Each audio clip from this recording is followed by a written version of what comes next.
Oke, kamu tahu nggak kenapa air laut asin? Kita baru tahu alasannya tahun 1979. Seluruh planet tertutup oleh lautan dan kita nggak tahu dari mana asal garamnya. Awalnya, manusia mengira sungailah penyebabnya, karena sungai bisa membawa endapan dan bahan kimia ke perairan tenang itu. Baru di akhir 1970-an, ketika ilmuwan menemukan yang disebut black smoker atau cerobong asap bawah laut, kita sadar inilah penyebab rasa asin pada air laut. Sebenarnya ini adalah lubang-lubang hidrotermal yang terletak di sepanjang punggung tengah samudra. Black smoker dihasilkan dari sedimen besi sulfida di kedalaman inti bumi. Kamu ingat dinosaurus? Aku sih enggak, aku belum ada waktu itu. Tapi dinosaurus sudah lama sekali punah dan kepunahannya itu sudah lama sekali menjadi perdebatan di kalangan komunitas ilmiah sampai sekitar tahun 1991 di tahun ditemukannya kawah Chicxulub. Ini adalah sebuah lubang besar yang berlokasi di bawah semenanjung Yucatan di Meksiko. Banyak pihak mengklaim kawah ini terbentuk ketika asteroid raksasa menghantam bumi. Materi tertua yang pernah ditemukan di planet kita ternyata lebih tua dibanding umur seluruh tata surya kita. Meteorit Murchison jatuh di Australia di bulan September 1969. Tapi penemuan hal mengejutkan ini terjadi setelah analisis lebih baru dari puing-puingnya yang baru dilakukan tahun 2020. Tahu nggak, ada terumbu karang pencakar langit yang tersembunyi di bawah samudra? Wah, aku juga baru tahu. Di tahun 2020, satu tim ilmuwan Australia menemukannya ketika memetakan Great Barrier Reef bagian utara. Tingginya 500 meter, yang kalau dipikir-pikir lebih tinggi dibanding gedung Empire State. Dan di sana nggak ada lift. Apa kamu tahu bagaimana gunung-gunung terbentuk? Kita belum memahami itu sampai tahun 1966. Dan itu juga terkait gempa bumi serta gunung berapi. Coba pikir, kita sudah mengirim manusia ke ruang angkasa sebelum mengerti bagaimana dan kenapa bumi tempat kita berpijak bergerak.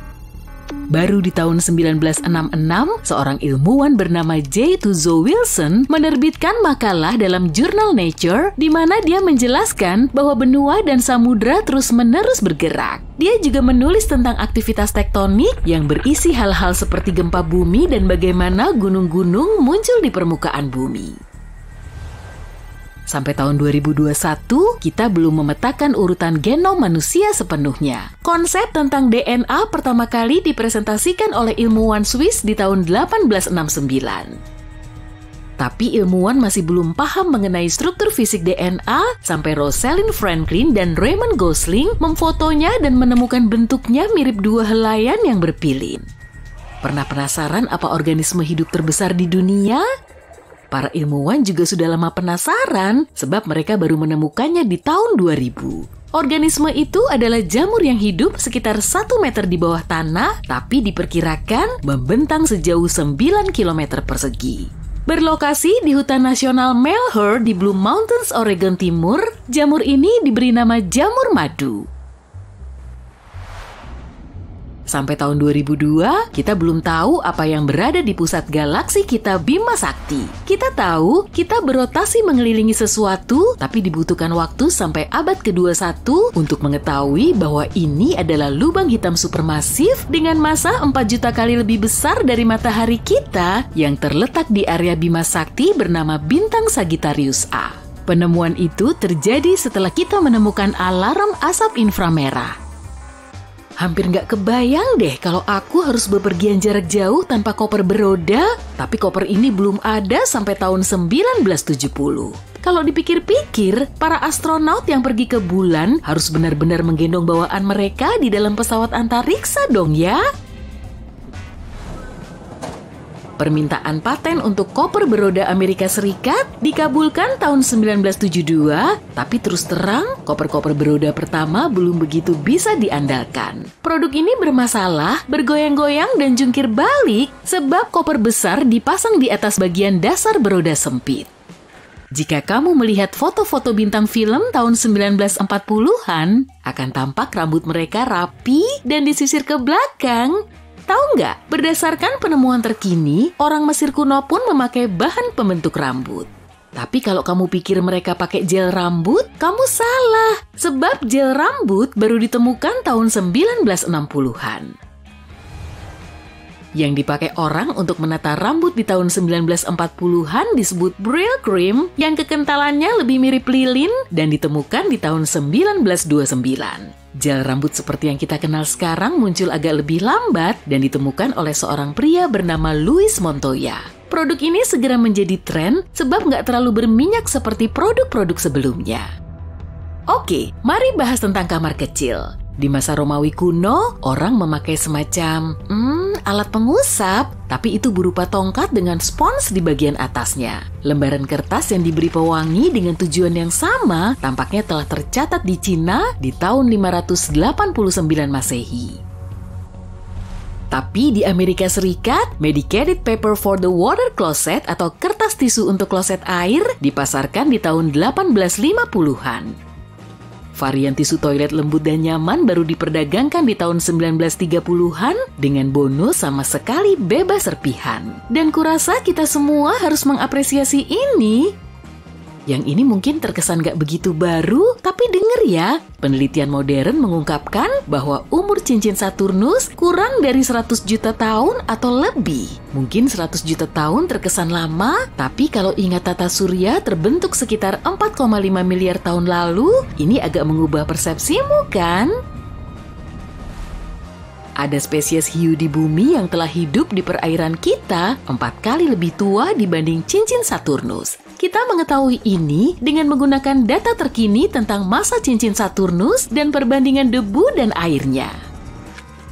Dengan makin banyaknya kita beralih ke e-commerce hari ini, sulit memandang supermarket tradisional sebagai penemuan revolusioner. Kita juga belum memiliki supermarket selama yang kamu kira. Apa kamu tahu bagaimana supermarket pertama muncul? Di tahun 1916, pemilik toko bernama Clarence Saunders butuh solusi agar pekerjaannya tidak terlalu merepotkan. Karena waktu itu, berbelanja berarti dia harus mengambil semua produk dari lorong dan bahkan mengantarkannya kepada pembeli. Maka dia berpikir tentang tata letak toko baru dengan tempat masuk pintu putar. Orang bisa melihat-lihat toko dalam satu arah dan dia juga memastikan mereka melewati semua produk yang tersedia. Pembeli bisa memilih barang sendiri dan harus membawa pulang belanjaan mereka. Pemilik toko itu bisa menurunkan harga dengan efisiensi yang meningkat karena bisnisnya butuh lebih sedikit orang. Apa kamu tahu kalau di Amerika Serikat masih ada negara bagian di mana memakai sabuk pengaman gak diwajibkan? Secara historis, memakai sabuk pengaman bersifat sukarela, tapi masyarakat tetaplah masyarakat dan keselamatan harus ditegakkan. New York adalah negara bagian pertama yang mengesahkan undang-undang yang mengharuskan pemakaian sabuk pengaman saat berkendara, tapi baru sejak tanggal 1 Desember 1984. Tetap saja, sampai saat ini di New Hampshire belum ada undang-undang tentang hal ini.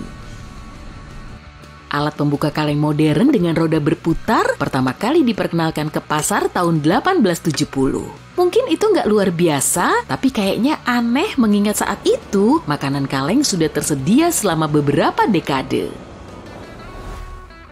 Sebelum penemuan ini, kita biasanya membolongi bagian atas kaleng di dekat tepi luar dengan tatah dan palu. Kamu jadi bisa dapat makanan sekaligus olahraga. Apa kamu tahu bahwa standar waktu baru disahkan secara hukum di tahun 1880? Sistem yang sekarang kita pakai, GMT atau Greenwich Mean Time, bahkan lebih lambat menjadi praktik umum di kebanyakan negara, yaitu sekitar akhir tahun 1920-an. Kita biasa memperkirakan jam dengan melihat posisi matahari di langit. Lalu, kita berevolusi dengan menggunakan jam, tapi jam juga masih tergantung pada posisi matahari di kota atau desa tertentu. Itu berarti waktu bisa agak berbeda antara dua masyarakat yang bertetangga. Dan bagi kita ini bukan masalah besar sampai ditemukannya kereta api. Ketika mulai bepergian lebih cepat dan menempuh jarak yang lebih jauh, kita harus menemukan cara untuk tahu kapan sebuah kereta akan berangkat dan sampai di tempat tujuan tertentu. Ini bisa membantu semua musafir di berbagai lokasi dan memang ini masalah waktu. Bumi, Batu ketiga dari matahari, si planet biru. Pasti kenal kan? Atmosfernya terdiri dari sekitar 78% nitrogen, 21% oksigen, dan 1% argon, uap air, serta karbon dioksida. Keseimbangan yang pas agar makhluk hidup bisa bernapas. Cuaca di sini juga sempurna bagi kehidupan, gak kaya di tempat-tempat seperti Saturnus, Merkurius, atau objek langit lainnya di tata surya kita. Berkat kombinasi ini kita punya troposfer. Ini adalah bagian terpadat atmosfer di planet kita dan tebalnya 8 hingga 15 km. Ini adalah lapisan atmosfer yang selalu memengaruhi cuaca kita dan menjamin kondisi yang tepat untuk kehidupan dan adanya perairan. Bumi duduk di jalur orbitnya, mengurus urusannya sendiri, berputar mengelilingi matahari, sampai dor! Venus dan Mars mendekat dan mengganggu bumi kita. Mereka mau menemani bumi yang kesepian. Dua objek langit yang relatif besar dan bergerak menuju bumi ini punya dampak yang mengerikan bagi bumi, dimulai dari perubahan jalur lintas orbitnya. Orbit planet-planet di tata surya harus tetap seimbang agar tak ada yang rusak. Nah, kalau ada objek besar yang mendekati bumi, orbit kita pasti akan keluar jalur. Planet-planet ini akan berputar satu sama lain sehingga menyebabkan banyak bencana alam. Ini juga akan memengaruhi waktu rotasi kita yang berpotensi memperlambatnya. Hari tak akan berjalan lancar, melainkan melambat. Hewan yang bergantung pada siang hari perlu menyesuaikan lagi jam biologisnya. Hewan nokturnal juga perlu mencari cara untuk mengatasi malam yang panjang. Manusia sudah beradaptasi cukup baik dengan waktu 24 jam sehari. Waktu ini sendiri hanyalah konstruksi manusia untuk mengukur sesuatu. Kita akan kesulitan tidur dan menyesuaikan diri dengan hari yang panjang ini. Hewan laut mengandalkan aliran arus alami untuk bermigrasi di lautan. Dengan mendekatnya Mars dan Venus, mereka juga perlu menemukan jalur baru. Burung yang bermigrasi ke negeri lain sepanjang tahun juga akan bingung dan gak tahu harus apa. Secara umum, suhu bumi akan naik dan gelombang panas besar-besaran serta perubahan iklim permanen akan terjadi. Ini membawa kita ke masalah berikutnya, panas. Kenaikan suhu yang radikal akan mengubah segalanya menjadi gurun tandus. Musim kemarau akan terjadi sepanjang tahun, terutama karena Venus ada di dekat kita. Sebagian besar planet kita akan mengering dan tak akan cocok untuk bercocok tanam. Venus itu panas. Ya, benar-benar panas. Meski bukan planet terdekat dari matahari, Venus masih yang terpanas. Suhu di Venus mendekati 480 derajat Celcius yang akan melelehkanmu seperti es batu. Tanah di Venus umumnya datar, mungkin karena suhunya. Venus panas karena atmosfernya tebal dan memerangkap gas berbahaya di dalamnya. Jika Venus mendekat ke arah kita, gas-gas itu akan masuk ke atmosfer kita dan membahayakannya. Mars alias planet merah sangat dingin. Suhu ini mungkin tetap sama jika dia mengelilingi bumi. Mars juga rumah bagi gunung berapi aktif terbesar di tata surya, yang membuat gunung Everest sekecil semak jika dibandingkan dengan pohon. Dengan ketidakstabilan yang tinggi ini, suatu hari gunung itu mungkin bangun dan meletus. Mars punya atmosfer yang sangat tipis sehingga suhunya dingin. Gravitasinya sangat mirip bumi.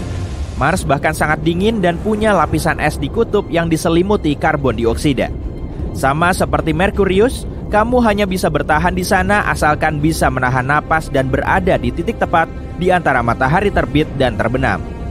Ketiga planet yang mengorbit satu sama lain ini akhirnya akan bertabrakan. Tinggal menunggu waktu saja. Dan bulan yang cuma menggantung seperti lalat di dinding menjadi tak berarti hingga akhirnya terlempar dan planet lain akan menangkapnya ke orbitnya. Atau dalam kasus yang mengerikan, bulan akan menabrak salah satu dari dua planet pengganggu tadi. Bumi akan mengalami gelombang pasang super ekstrim. Dua planet baru yang berputar mengelilingi bumi ini akan menyebabkan ketidakseimbangan besar sehingga gravitasi kita menjadi tak kendali. Tiap gelombang pasang akan lebih besar dari yang sebelumnya dan akan menutupi lahan-lahan kering. Banyak pulau kecil yang tersebar di lautan akan tenggelam.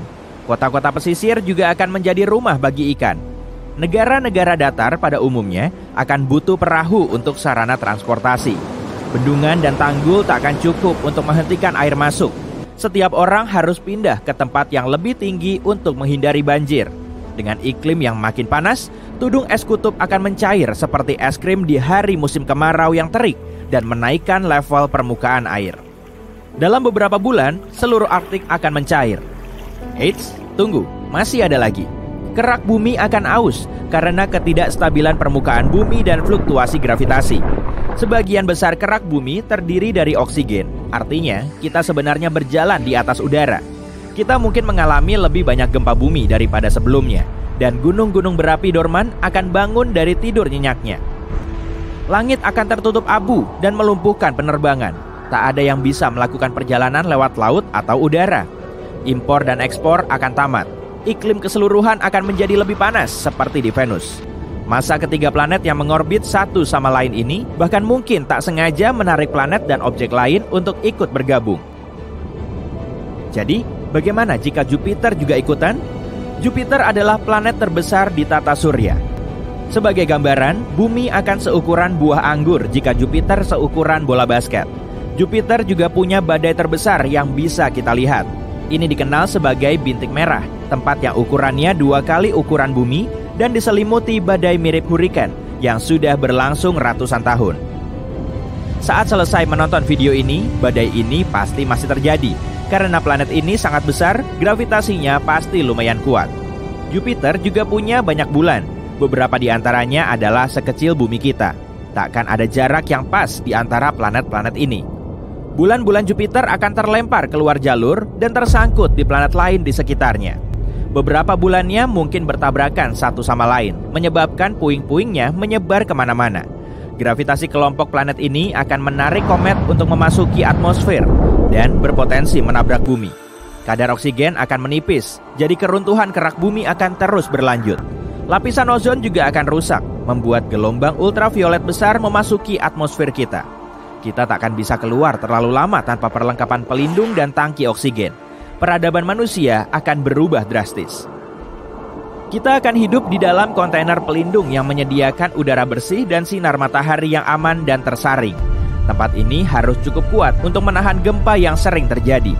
Kita akan menanam banyak tanaman untuk menyokong kehidupan sampai kita meninggalkan bumi. Karena pada akhirnya, planet-planet ini akan bertabrakan. Langkah selanjutnya adalah membuat roket besar untuk menerbangkan kita keluar dari bumi. Dengan Mars, Venus, dan Jupiter berputar di dekat kita, tak akan mudah untuk melakukannya. Semua puing-puing antariksa akan menghalangi kita untuk keluar dari area zona luar angkasa. Satu-satunya tempat aman di luar wilayah ini adalah jutaan kilometer jauhnya, di mana hanya ada satu planet. Kondisi di planet itu mungkin tak cocok untuk menopang kehidupan, tapi manusia akan punya teknologi untuk mendarat di mana saja dengan gravitasi yang sama dan membangun tempat perlindungan yang tepat. Akhirnya, Mars, Venus, Bumi, dan Jupiter akan bertabrakan dan pecah seperti telur. Mirip telur dadar antariksa besar.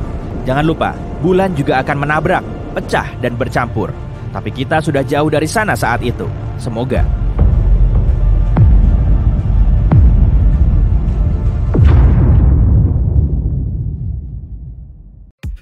Alam semesta tidak statis, melainkan terus berkembang ke segala arah. Alam semesta membesar dan para ilmuwan sudah mengetahuinya hampir seabad lalu. Dan tingkatnya tidak stabil, makin banyak waktu berlalu, makin cepat alam semesta mengembang.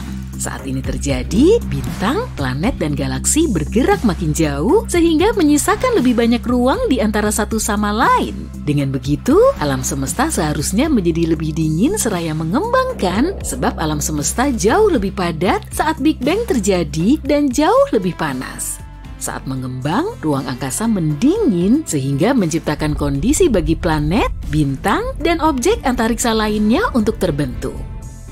Tapi sekarang lain cerita, para ilmuwan pun terkejut saat mengetahuinya. Tapi alam semesta kita sebenarnya makin panas. Ilmuwan mengamati suhu gas kosmik yang jauh dari planet asal kita dibandingkan dengan gas muda yang lebih dekat ke bumi. Karena kita mengukur jarak di ruang angkasa dengan tahun cahaya, area yang lebih jauh itu seperti pergi ke masa lalu, sementara area yang lebih dekat dengan kita seperti mengamati masa kini. Mereka menemukan bahwa suhu gas di ruang angkasa telah naik lebih dari 10 kali dalam 10 miliar tahun terakhir. Sekarang, suhu gas kosmik yang tersebar di seluruh alam semesta bisa mencapai 2 juta derajat Celcius. Wow! Saat alam semesta mengembang, gaya gravitasi melakukan bagiannya dan menarik gas serta materi gelap agak berat tentunya. Galaksi dan kelompok galaksi pun terbentuk dan proses ini sangat tidak beraturan. Saking berantakannya, makin banyak gas memanas saat semua ini terjadi. Ruang angkasa sangat panas saat baru terbentuk 13,7 miliar tahun lalu.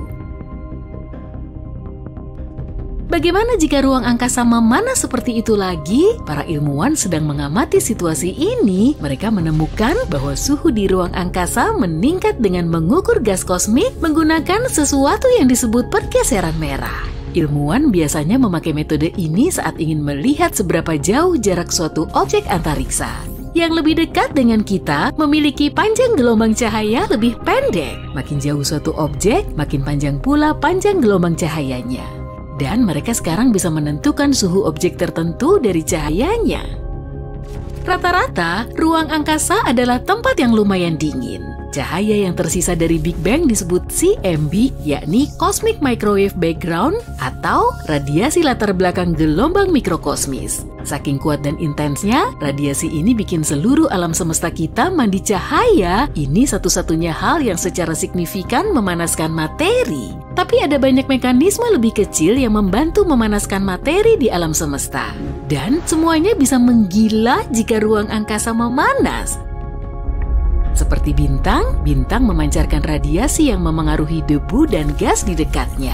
Bintang juga memancar ke seluruh inframerah jauh, dan saat sebuah bintang masih pada tahap awalnya, radiasi yang berasal darinya membentuk struktur protoplanet yang terlihat seperti piringan. Piringan ini biasanya terbentuk dalam satu bidang, dan bintang pusat yang terang menghasilkan gas yang diterangi secara spektakuler ini. Ada pantulan biru dari gas ini. Sama seperti sistem planet kita, energi yang kuat dan gaya gravitasi menyebabkan tabrakan, debu, dan gas dalam pusaran tak terkendali yang membentuk planet. Itu sebabnya sebagian besar planet di tata surya kita mengorbit ke arah yang sama. Begitulah arah pusaran raksasa ini berputar sejak dulu. Bintang aktif, galaksi yang bertabrakan, bencana alam bintang, lubang hitam, bintang neutron, alam semesta punya begitu banyak sumber energi. Dan saat kita mengelilingi materi normal di ruang angkasa dengan lingkungan energik seperti ini, ruang angkasa pun memanas secara drastis. Saat kita memanaskan sesuatu, energinya terpancar dengan cara tertentu. Dalam kebanyakan kasus, galaksi hanya punya beberapa area tempat bintang terbentuk di area tempat gas kolaps. Gelembung yang mengelilingi area itu mengandung hidrogen terionisasi. 3/4 dari matahari kita adalah hidrogen. Berkat hidrogen itu, matahari membuat kita tetap hangat. Di intinya, hidrogen berubah menjadi helium dan menyebabkan fusi atom. Yap, begitulah cara matahari melepaskan energinya. Radiasi memanaskan semua gas itu hingga beribu-ribu derajat. Pada saat yang sama, radiasi mengionisasi sebagian besar atom dan molekul yang pada dasarnya berarti mengubahnya menjadi ion. Atom adalah partikel netral dan ion adalah partikel bermuatan negatif atau positif. Jika alam semesta memanas, matahari kita mungkin juga ikut memanas. Jika suhunya mencapai 30 derajat Celcius, matahari bisa cukup panas untuk mengionisasi semua material yang sebelumnya dikeluarkannya.